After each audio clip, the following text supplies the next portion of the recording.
آج سے 150 سال پہلے اس عمارت کی بنیاد رکھی گئی. یہ عمارت 4 سال کے عرصے میں تیار کی گئی اور اس عمارت کی تعمیر میں 1,40,000 روپے کی لاگت آئی. اس عمارت کا نقشہ سر جیمز اسٹریچر نے تیار کیا اور 10 نومبر 1884 کو اس کی سنگ بنیاد گورنر ممبئی سر جیمز فرگوسن نے رکھی. اس عمارت کی تعمیر کے لیے جودھ پوری سرخ پتھر منگوایا گیا اور اس وقت کے کمشنر سن مسٹر پرچر نے 1879 21 مارچ کو اس کا افتتاح کیا. چونکہ اس دن ملکہ وکٹوریہ کی سلور جوبلی بھی منائی جا رہی تھی تو اس عمارت کا نام کیمپ بازار سے ایمپریس مارکیٹ رکھ دیا گیا. اب اس جگہ پہ جا کے مجھے اپنے قائد کی ایک بات یاد آئی کہ پاکستان میں بسنے والے ہر شخص کو مذہبی آزادی حاصل ہوگی، جس کا منہ بولتا ثبوت یہ ہے. سینٹ پیٹرک سندھ میں تعمیر ہوا مسیحی برادری کا پہلا گرجا گھر، جو کہ 1845 میں تعمیر ہوا. شروعات میں اس کی تعمیر میں 6,000 کی لاگت آئی. جیسے جیسے شہر میں مسیحی برادری کی تعداد بڑھتی گئی، اس کی تعمیر و ترقی مزید خوبصورت ہوتی گئی. گرچہ ہمیں اس کے اندر جانے کی اجازت تو نہیں مل سکی، لیکن جتنا ہم اپنی خود کی کوششوں سے سمجھ سکے وہ آپ کے پیش خدمت ہے. جب کراچی کی بات نکلی ہے تو اس ادارے کی خدمات کو کیسے فراموش کر دے جو پرانے وقت سے ہمیں خبریں اور تفریح فراہم کرتا آ رہا ہے. ریڈیو پاکستان کی تشکیل 14 اگست 1947 میں ہوئی. جب پاکستان کو آزادی ملی اس کا پہلا براڈ کاسٹ کراچی میں ہوا. ابتدائی طور پر ریڈیو سروس کو پاکستان براڈ کاسٹ سروس کے نام سے جانا جاتا ہے اور 1948 میں اس کا نام تبدیل کر کے ریڈیو پاکستان رکھا گیا. ریڈیو پاکستان نے ابتدائی سالوں میں قومی یکجہتی میں اہم کردار ادا کیا ہے. وقت گزرنے کے ساتھ ساتھ ریڈیو پاکستان نے ملک کے بڑے بڑے شہروں میں اپنے اسٹیشن قائم کیے ہیں. یہ پاکستان کی موسیقی، ثقافت و ادب کو فروغ دینے کے لیے ایک اہم پلیٹ فارم ہے. اگرچہ ریڈیو پاکستان کی پرانی عمارت صدر میں واقع ہے، مگر کچھ حادثات کی بنا پر اس کا نیا مرکز اب سیوک سینٹر کراچی میں بنا دیا گیا ہے. تو بات کرتے ہیں اس جگہ کی جس کے بغیر ہمارا بچپن ادھورا ہے، یعنی کراچی زو. کراچی زو، جسے کراچی زولوجیکل اور بوٹنیکل گارڈن بھی کہا جاتا ہے، اور اس کا سابقہ نام گاندھی گارڈن ہے. یہ کراچی زو گارڈن ایسٹ کراچی میں واقع ہے. یہ 1899 میں تعمیر ہوا. یہ پاکستان کا سب سے بڑا زو اور لاہور زو کے بعد دوسرا تاریخی زو ہے. اور اس میں پائے جانے والی چیزیں یہ ہیں، اور کراچی چڑیا گھر میں پائے جانے والی چند خاص چیزیں جن کے بارے میں ہم وہیں کے لوگوں کی زبانی آپ کو سناتے ہیں. اچھا انکل، آپ ہمیں یہ بتائیں کہ یہ جو ممتاز محل ہے یہ کتنا پرانا ہے؟ یہ بیٹا تقریباً اس کو یہاں پہ 47 ایئرز ہو گئے، 47 سال ہو چکے ہیں یہاں پہ. اور اس کے اندر جو چیز ہے تو وہ واقعی میں ہے یا بس وہ؟ جی بیٹا، یہ چیز جو ہے اندر واقعی میں ہے. یہ سائنس کے ذریعے بنایا گیا. یہ آپ دیکھیں، سر عورت کا اور جسم جانور کا، لیکن اس کی باڈی جو ہے وہ فوکس کی ہے، لومڑی ہے، اور یہ بولتی ہے، باتیں کرتی ہے. اگر آپ لوگ بھی جا کے اس سے ملنا چاہیں، کوئی بھی بات کریں تو آپ ان سے جو بات پوچھیں گے آپ کو اس کا جواب دیں گی، بتائیں گی، گائیڈ کریں گی. کس قسم کے سانپ پائے جاتے ہیں اور مطلب ایسے کون کون سے یہاں پہ رینگنے والے جانور پہ ہوتے ہیں؟ اس میں انڈین راک پائتھن ہے جسے ہم اردو میں ازدا بھی کہتے ہیں. اس میں بلیک کوبرا ہے، وائپر ہے، سنچور ہے، ڈینڈو ہے، دامن ہے، کلاڑ ہیں، مگرمچھ کے بچے، کچھوے، گو ہے. یہ آئٹم ہمارے پاس.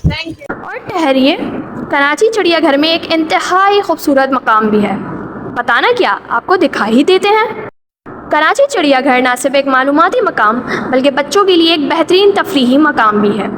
آئیے ہم آپ کی ملاقات کراتے ہیں ان ننھے منھے پھولوں سے جو وہاں گھومنے آئے ہیں. ہیلو بچوں، کیسے ہو؟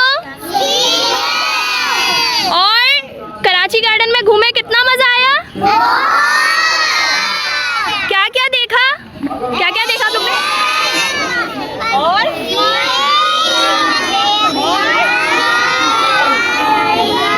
آپ نے کیا دیکھا؟ سب کچھ. جیسے کہ آپ نے فش بھی دیکھی تھی؟